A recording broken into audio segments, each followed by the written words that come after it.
like there's no tomorrow.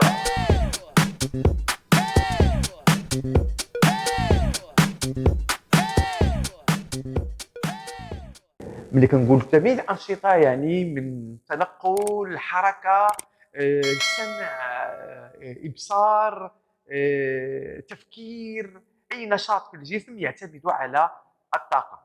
Alors les herbivores eux-mêmes, ils vont être consommés par les consommateurs du second degré, qui sont donc les carnivores. Alors, ils vont de même utiliser la matière organique qui constitue leur corps pour la constitution et ils vont l'incorporer dans leur propre corps et une partie ils vont donc en extraire de l'énergie pour leur activité. Et ainsi de suite, les consommateurs du troisième degré, les consommateurs, et c'est ça ce qu'on appelle donc la chaîne alimentaire. وهذا الجانب هذا او هذا المقطع هذه la partie, les élèves ils l'ont déjà étudié en tronc commun et c'est ça ce qu'on appelle donc la leçon de le transfert de la matière et flux d'énergie le long des chaînes alimentaires.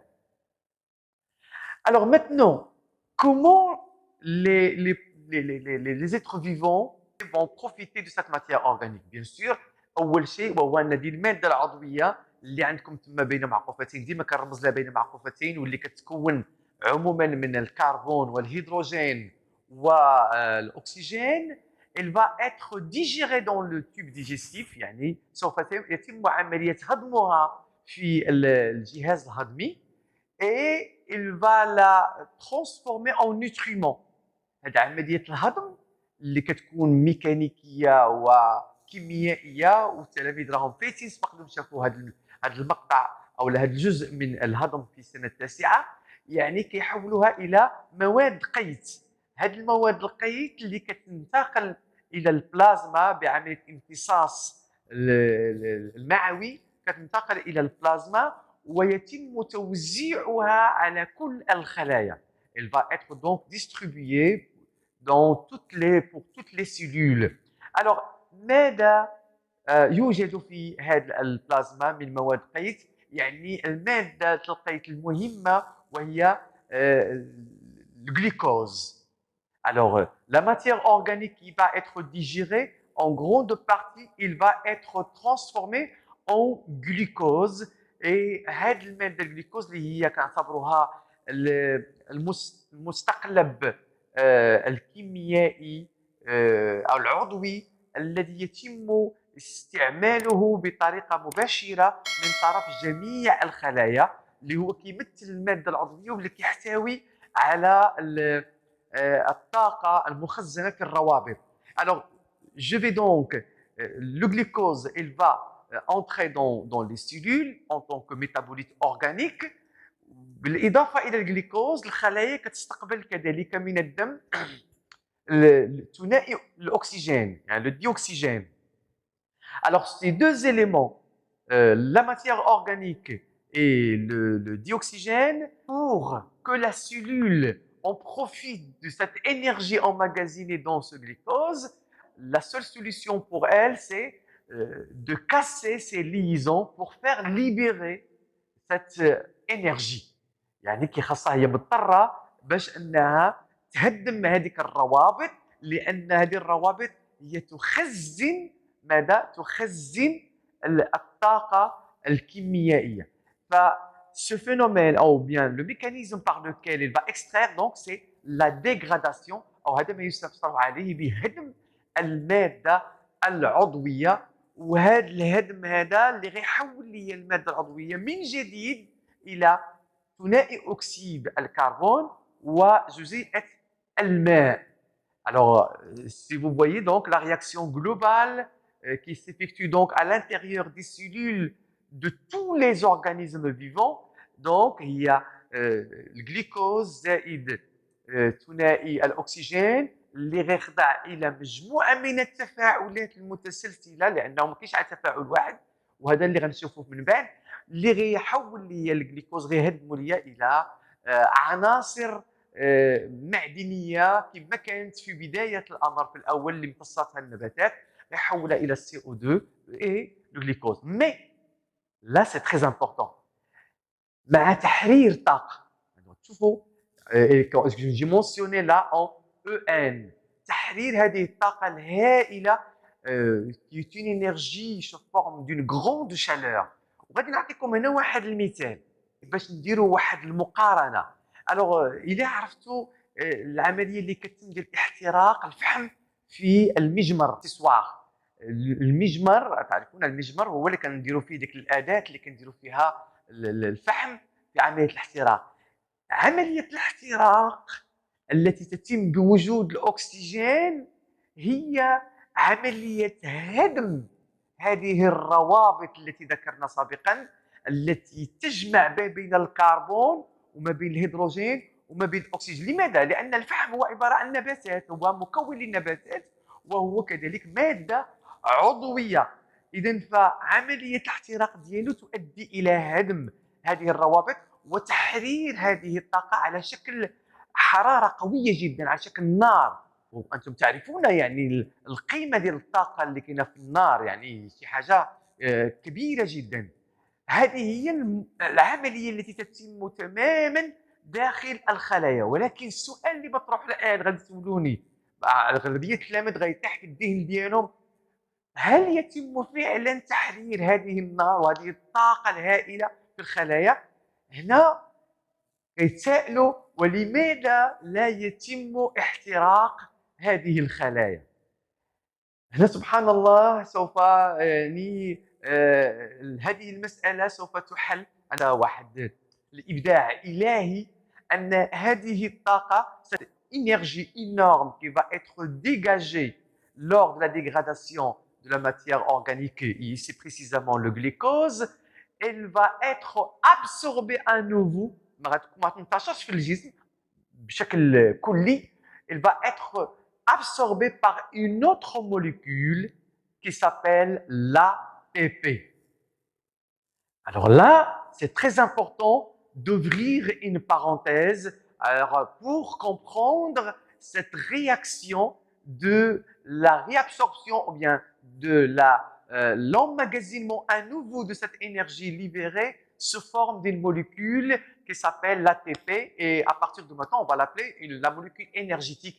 Et cette molécule, c'est elle qui va donc présenter d'une manière directe cette énergie à toutes les cellules pour la réalisation de toutes les activités. Alors, غادي نفتحوا واحد القوس باش نعرفوا بالATP. Alors, ATP, ça veut dire quoi? A, ça veut dire adénosine, T, ça veut dire tri, et P, ça veut dire phosphate. معنى هذا أن هذه الجزيئات تتكون من واحد العنصر، واحد الجزيئة اللي سميتها الادينوزين. وغير على فكرة على أن هذه الجزيئة هي أيضا هي عضوية.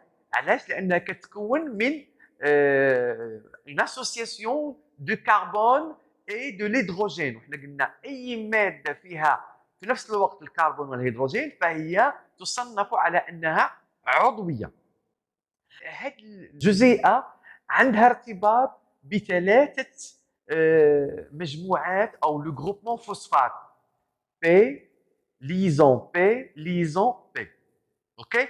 Et la troisième liaison, il ne peut être effectué, réalisé que grâce à une grande énergie. هي اللي كتختزن الطاقة.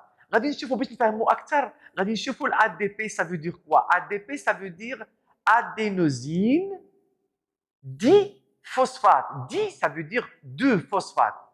Alors, deux phosphates, il y a cette molécule adénosine qui est organique en relation, en liaison avec deux groupements phosphates. Alors, ce groupement phosphate, dans la réalité des choses, ما يمشيش غير الفوسفور بوحده، راه سي H3PO4. يعني راه هو كنقولوا مجموعة فوسفورية أو فوسفاتية، مجموعة فوسفورية يعني فيها الهيدروجين وفيها كذلك الأكسجين. Alors, comment s'effectue donc cette réaction? L'ADP زائد PI، وهنا PI كنعنيو بها phosphate، I كتعني inorganique. Pourquoi on l'appelle inorganique parce qu'il n'est pas lié à une molécule organique comme les autres phosphates qui sont liés à l'adénosine. L'ADP, qui a des deux phosphates, deux groupements phosphates, ils sont liés une molécule organique, ils sont qualifiés de phosphate organique. أما الفوسفات اللي هو حر غير مرتبط بالادينوزين فهو يعتبر inorganique. هذا هو باش كنميزو inorganique c'est-à-dire غير مرتبط بالادينوزين. alors لكي يتم ارتباطه هو ايضا مع الادينوزين هنا العمليه تتطلب طاقه، خاص تكون هذيك الطاقه اللي غادا تجمع ما بين الادينوزين والبي اي واللي غتعطيني الشكل ديال جزيئات ال ATP زائد جزيئات الماء. On appelle cette réaction la phosphorylation de l'ADP en ATP.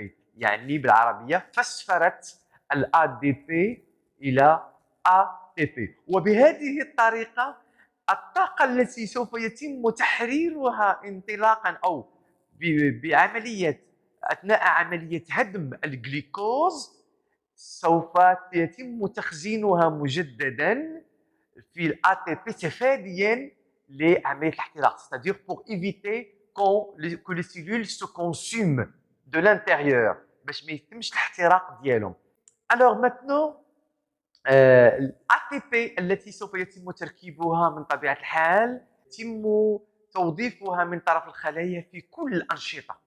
Alors elle va être utilisée pour la réalisation de toutes les activités cellulaires. ونذكروا ما بين les activités cellulaires كاين عندنا le mouvement qui se fait par la contraction musculaire يعني التقلص العضلي اللي كيحتاج الى الATP او كيحتاج بالاحرى الى الطاقه المختزنه في الATP. كاين عندنا كذلك la croissance مع استعمال الطاقه الموجوده في الATP. كاين كذلك le transport actif. Les élèves, ils ont déjà vu le transport actif l'année précédente اللي هو النقل النشيط اللي كيتم بواسطة واحد المضخات اللي هي عبارة عن بروتينات مدمجة داخل الغشاء السيتوبلازمي للخلايا والتي تعمل على نقل كل من الصوديوم والبوتاسيوم اللي هما واحد الأيونات اللي كيكونوا يعني بشكل متفاوت ما بين الوسط الداخلي والوسط الخارجي وأن هذه المضخات هي التي تعمل على استمرار هذا التفاوت في التراكيز ديال كل من ال Na+ والبوتاسيوم باستعمال الطاقة يعني الكامنة أو الموجودة في ال ATP. Alors ça c'est une introduction bien sûr, c'est une introduction pour voir par la suite la première leçon, il y a les réactions qui vont réaliser donc la dégradation du glucose en CO2 et H2O. C'est la fin de notre récapitulation. Alors, je vous souhaite donc une bonne soirée et je vous dis donc, allez, ciao et arrivederci in next video, Inch'Allah.